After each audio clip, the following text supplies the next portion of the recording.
प्यारे मित्र हो, साथी हो, प्यारे मित्र हो। आज म अलिक गाडीमा थिएँ, त्यही भएर म बोल्नु पाइएन। धेरै मान्छेहरू बसेको थियो। तपाईँले देखेर बुझ्नुभयो होला म कहाँ आइपुगेँ भनेर। अहिले चाहिँ म टोपोकोमा आइपुगेँ हो, जाँदैछु टोपोकोतिर हो।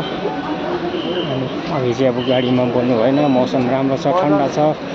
तल त अब गरम थियो, अब यहाँ आएपछि जाडो भयो, चिसो परेको छ अहिले। त गरम त मौसम त गर्मी मौसम हो रै पनि अहिले अब हेर्नुहोस् यहाँ अब सुपर मार्केट माथि लगेको छ गान्तोक हो।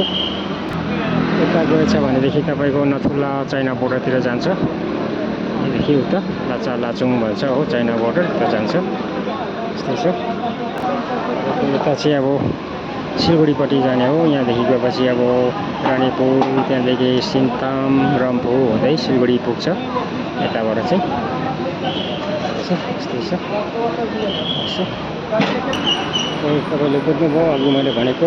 यता चाहिँ गएको चाहिँ यता चाहिँ गएको चाहिँ तपाईँको सिक्किम चाइना बोर्डरतिर जान्छ, वेस्ट के अरे नथुलातिर। यस्तै छ।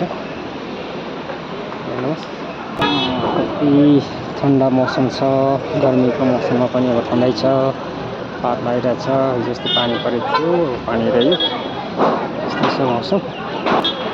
कति राम्रो सफा सुग्घर आनन्द शान्ति यस्तो ठाउँमा नआए कता जानु है घुम्नु यही ठिक छ एकदम मौसम घुम्नुको लागि शान्ति छ सुपर मार्केट साथैमा यहाँ फुलहरू रहेछ दामी दामी फुलहरू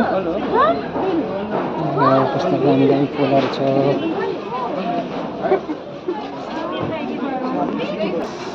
आइपुग्यो अब तपाईँको यहाँ लालबजार चाहिँ अब लालबजार यो बिल्डिङ माथि चाहिँ लालबजारभित्र अब सब्जी मार्केट छ कपडा दोकान छ जुत्ता भाँडाहरूको इतिहास सबै थोक छ यो गेट हो लालबजार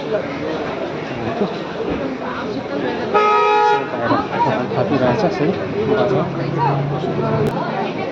साथी हो भित्र हो यो चाहिँ लालबजारभित्र हो यस्तै छ अब भरे देखाउनु कस्तो मेरो भिडियो ब्लग यतिमा अन्तिम गर्दछु लालबजार आइपुगेकोमा कस्तो लाग्यो आजको यो सिक्किमको सिनहरू तपाईँहरूले भनिदिनुहोस् होला म क्यामेरा खिच्नु त्यति त आउँदैन तैपनि मैले बनाएर खिचेको छु हेरिदिनुहोस् तपाईँहरूले